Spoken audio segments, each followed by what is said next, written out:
Number दिखाते हैं दर्शकों को। लेकर आइए जरा बीएमसी की वो शानदार इमारत जिसके जरिए अब नंबर्स आप तक पहुंच रहे हैं, जो ये बता रहे हैं कि आखिरकार बीएमसी की सत्ता में कौन बैठेगा, मुंबई का धुरंधर कौन बनेगा।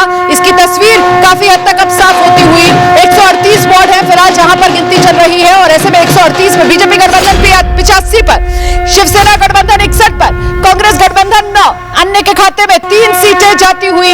ये कुछ रुझान है, कुछ रुझान अब तक नतीजों में भी तब्दील हो चुके हैं, लेकिन 46 के सेट में फिलहाल बीएमसी में गिनती का सिलसिला चल रहा है। पहले 46, फिर 92, 46 और जुड़े, अब उन 92 में और 46 जुड़ गए हैं, तो मतलब 138 वार्ड है, और 138 वार्ड में बीएमसी में अब ये गिनती आगे बढ़ रही है। जब इनकी तस्वीर साफ हो जाएगी उसके बाद अगले 46 वार्ड और खुलेंगे, और इस तरीके से करते करते पूरी 227 की पिक्चर आपके सामने होगी।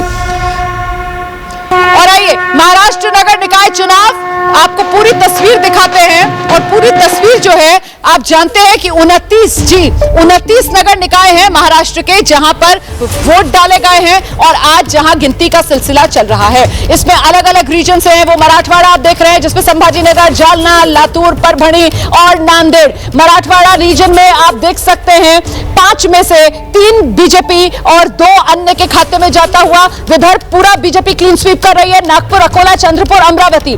पश्चिम महाराष्ट्र की अगर बात की जाए पूरा बीजेपी क्लीन स्वीप कर रही है, पुणे, पिंपरी चिंचवड, सोलापुर, कोल्हापुर, इचलकरंजी और सांगली। आप उत्तर महाराष्ट्र में आ जाइए, उत्तर महाराष्ट्र में सिर्फ एक अहिल्यानगर है जो किसी तरीके से एनसीपी बजाती हुई नजर आ रही है, मालेगांव है जो शिवसेना बजाती हुई नजर आ रही है। इसके अलावा उत्तर महाराष्ट्र में नासिक ले लो, जलगांव ले लो, धुले ले लो, बीजेपी यहां पर जीत दर्ज करती हुई नजर आ रही है। और अगर मुंबई रीजन की बात की जाए तो पूरा का पूरा Mumbai region, greater Mumbai region जिसको कहा जाता है, इसमें मुंबई बीएमसी तो है ही, साथ ही साथ कुल 9 ये महानगर पालिकाएं हैं। इन सब में बीजेपी गठबंधन आगे है, या जहां बीजेपी अपने दम पर चुनाव लड़ रही है वहां पर बीजेपी आगे है। वहां एकनाथ शिंदे का भी सुपड़ा साफ बीजेपी अपने दम पर कर रही है, जिस तरीके से नवी मुंबई हो गया, जिस तरीके से भिवंडी हो गया। तो कुल मिलाकर यह तस्वीर अपने आप में बहुत कुछ बयां करती हुई, और खतरे की घंटी आज भले ही विरोधियों के लिए है, लेकिन कल के दिन खतरे की घंटी एकनाथ शिंदे के लिए भी बज रही है। बिल्कुल, देखिए, क्योंकि इस चुनाव में भाजपा ने 29 में से 6 जगह पर सिर्फ शिंदे जी से गठबंधन किया था।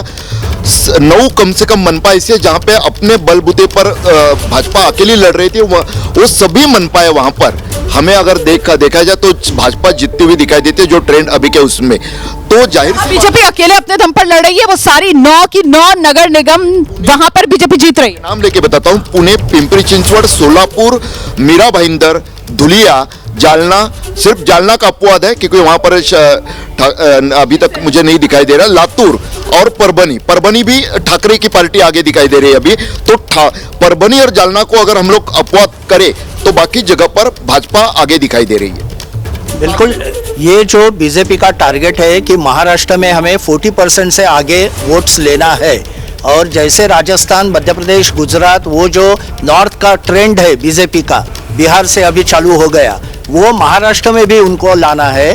तो आगे के 3.5-4 बरस में ये ज़्यादा कंसोलिडेट करके खुद पे, यानी जो अमित शाह का टारगेट है कि बीजेपी की खुद की सरकार बनेगी, किसी के साथ अलायंस नहीं।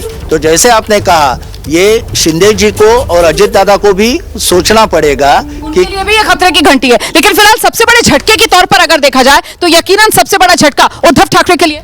बिल्कुल, अगर मुंबई में देखिए अभी 85 और 61 का दिख रहा है हमें डिफरेंस, लेकिन अगर कांग्रेस को भी आप उद्धव ठाकरे गठबंधन से मिला देते हैं और 70 पे आंकड़ा 85, अगर यही ट्रेंड रहा तो भी भाजपा महायुति सत्ता में आते हुए दिखाई देती है।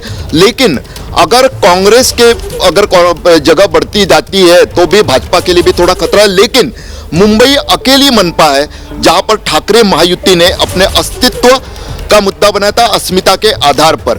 अभी तो आंकड़े ठीक दिखाई दे रहे, 61-70 तक अगर हो जाते तो कम से कम ये दावा कर सकते कि हम भी यहाँ पे अपना प्रभाव रख के, लेकिन सत्ता तो चली जाएगी। लेकिन सत्ता तो चली जाएगी। अच्छा, 61 तो अभी सिर्फ और सिर्फ 3 सेट ही है, 46 वाले जो खुले हैं, तो अभी तो 227 में अभी गंगा में वो कहते हैं ना और पानी